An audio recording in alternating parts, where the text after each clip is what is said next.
Hey y'all, welcome to the Style Chronicles. I have some books that I need to go through with you guys. Some that I have not read, some that I have read, just things that I have picked up, and I always, tell you guys what I've bought, and then I like to tell you when I've read it, what I thought of it, or anything like that. So first up, I'm going to go through some books that I've had and have just not talked about with you guys. The first one is Nora Roberts' The Last Boyfriend. It's book 2 in the In Boonesboro trilogy. This was a really, really good book. It's got a little bit of a ghost story. It's got a love story. It's basically 3 brothers who are rebuilding an old inn in a little town. And it's just a good read. It's a good read. Really enjoyed that. My son took a crayon to the front of it. Actually, you know what? That wasn't my son. That was my daughter. You can see the E. You see the E? It's backwards for you, but it's an E. So I know that was her. The next is The American Heiress by Daisy Goodwin. And I read this one last year, so it's been that long since I've done a little book review.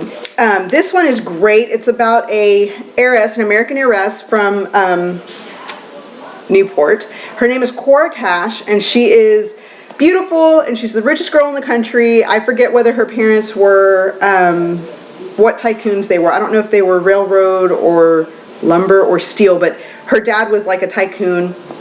Very, very, very wealthy. I mean, they did not lack for anything. She had no wants whatsoever. Everything, that she was given everything on a whim. And she meets an Englishman and falls in love and marries him. Unbeknownst to her, she marries him for other reasons. He marries her for other reasons, rather.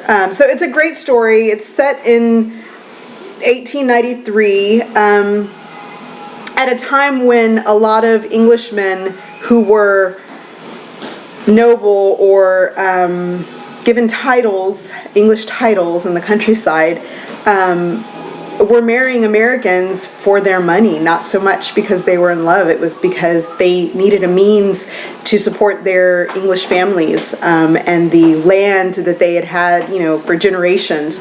It was like all of a sudden this generation was just cash poor. So they were rich in, familial history and titles and land, but there was no cash whatsoever. So it's a story about that, and she has a decision to make towards the end of the book that's really, really good. I shouldn't say really good, but it was interesting to read. So I really did enjoy this. It's got a lot of, little insights into the culture back then, which is really neat. So that's that. Okay, here's my little bugger. Say hi. Say hi. Hi. Say hi. Good boy. Okay. Next up, are you okay? All right. Okay. Okay. The Perks of Being a Wallflower by Chbosky. This book was really, really good. I thoroughly enjoyed this book. Really could not put it down. It was so difficult to make myself stop reading it because it's just, you're inside the mind of a high school boy, a very innocent high school boy. Innocent to the point that I was questioning his innocence. Like, seriously, can you be this innocent? Can you be this, hey, do not do that. You're going to hit him and that hurts. Stop. Can you be this, I don't know, I mean, just not gullible, but he's just such a soft-spoken, I don't even know how to explain him, innocent child. And he's in high school, and it's like, I kept having to go back and check the date even, because I guess it was a time of innocence. It was like the 90s. It was a time of innocence, and I guess I can see where that would come from, but I feel like in today's media-driven society or technology-driven society, where everybody's got a computer, everybody's got an iPhone, and if you don't have either of those two, there's TV, email. I mean, there's so much of all the social media stuff going on that some of the things that he thinks or just talks about in the book, that the boy, what's his name, Charlie, some of the things that goes on in his head, it's just like, are you serious? I mean, I've got younger cousins younger than him. Stop, honey, you hit the computer.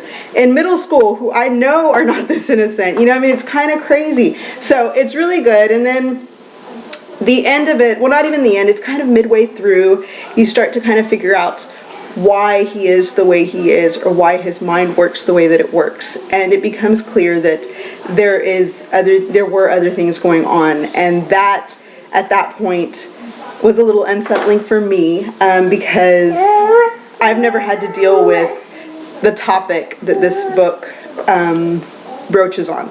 I've never had, you know, I have never experienced the issue or had any of my, you know, close people, I mean, cousins or, you know, sisters, family, anybody. I have friends that have gone through anything like this or dealt with anything like this. So it was a little difficult to finish once I knew kind of the underlying reasons.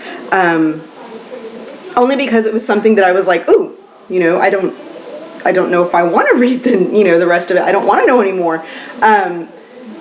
Because it's one of those, like, you know, topics that's taboo that should not happen, period. So it was a good book, though, and I'm excited now to finally see the movie. Hopefully it is like the book somewhat. I'd be okay if it wasn't, but that's all right. I hate to think that I am that innocent when it comes to that topic, but I'm glad that I am. I haven't had to experience, you know, dealing with that or help people through what that poor little Charlie had to deal with. Anyway, okay, moving on. So, okay. 2 books that I absolutely love. The first one is Lauren Conrad's Style. I got this before Christmas, and there is not a day that goes by that I do not just scan through it to look at the pictures or, you know, reread what she's written. It is so well written. It's an excellent extension of herself in print. I mean, just gorgeous. She does some of the best little, you know, write-ups. It's full of information. She gives lots of tips on, you know, clothing and classics and what, you know, there you go. You know, beauty tips, jeans, just really good little style book. I really did enjoy it. I'm trying to find a good set of, she's got packing lists, you know, a good like travel outfit, just really good little tips. So love that. Because I had that, I had to have the Lauren Conrad Beauty, which came out before Christmas as well. This is not a necessity.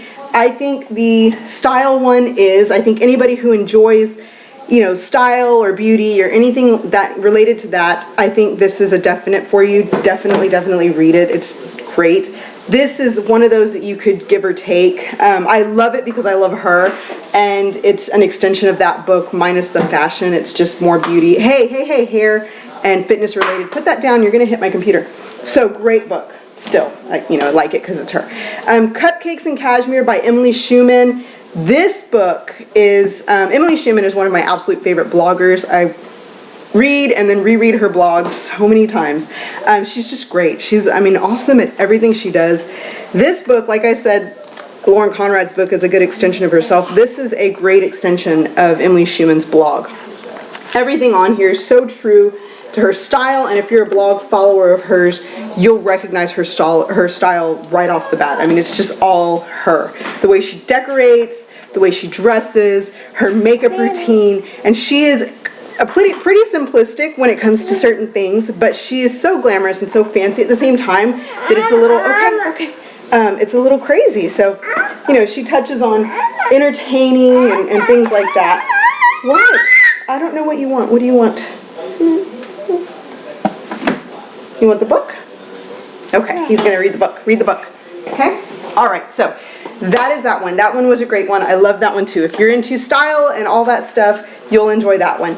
Next is the True Wit Whitney Port with Cheryl Burke, another style book. This one was a complete flop for me. I really did not care for it. Honestly, I hate to say this, I don't think she has great style to begin with. Not classic style like Lauren Conrad. That's kind of, you know, my taste, where my taste lies. Hers is a little bit more bohemian, a little bit different.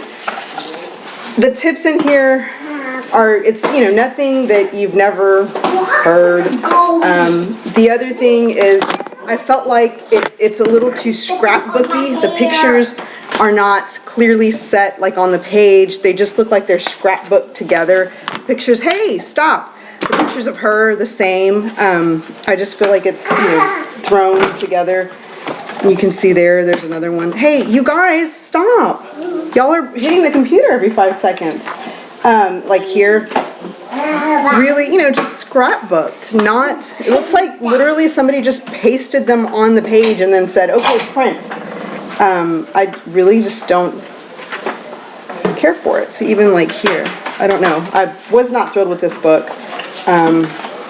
Great pictures of her as a child, but I don't know. I guess I didn't really like the way it was edited. I like clearly defined things. I mean, look at that. That is just beautiful. And then, you know, the bags. They're just, you know, nobody pasted them onto the page. They look set, you know, in the book, printed in the book, not like they were taped onto the page. So, you know, just, yeah, okay. So, that one was a flop for me. I'm glad I did not pay full price for it. It is like $19.99. I paid $4.97 for it in the Walmart bargain bin. So I'm glad I didn't do that because it was not, I did not really care for it. Next is 2 books that I really did enjoy. These were given to me at Christmas and I read them literally by the middle of January. I was done with both of these because they were just so great. They were given to me by my sister-in-law for Christmas as a Christmas present, and I was really excited because, you know, my parents have always bought books for me my whole life. They've bought books for me, but aside from them, I've never been given books as a present, and I think they make great presents, and I love to read. So for me, it was like, oh wow, I got books, which, you know, I don't know. If you're a book lover, then you'll understand. But like for my daughter, a reward for her is a book sometimes. We love books, and I'm trying to pass the love of books on to my kids just because it's fun to read, and it doesn't matter what you read, it's fun to read. You know, what I show you, these are my light reads. These are the reads that I read just, you know, because I want to, because I'm trying to wind down at night and I don't want something so heavy that I'm thinking about it all night long. You know, I mean, just easy things. I have a lot of political books that I read that are for fun too, but they're different. You know, you finish reading and you're left with these ideas on your mind, and it's like, how do you wind down after that? So these to me are, you know, what I like to read before I go to sleep. So the ones that she gave me are Gabriel's Rapture and Gabriel's Inferno by Sylvain Reynard. These are really awesome. This is coming off of the 50 Shades of Grey. They're like fan literature, but this gentleman does a great job with these 2 books. They're just so well planned and just very, very nicely executed, literally. I mean, the monologues amongst characters are great. You really know what's going on all, you know, sides of the characters. Basically, it is a professor and one of his students. They began an affair, and, you know, they're dealing with issues along the way. It is not 50 Shades of Grey. You know, that book I could give or take. I read it. I didn't need to read it. I could have, you know, I could do without reading it, but it was a good read. It was fun to read.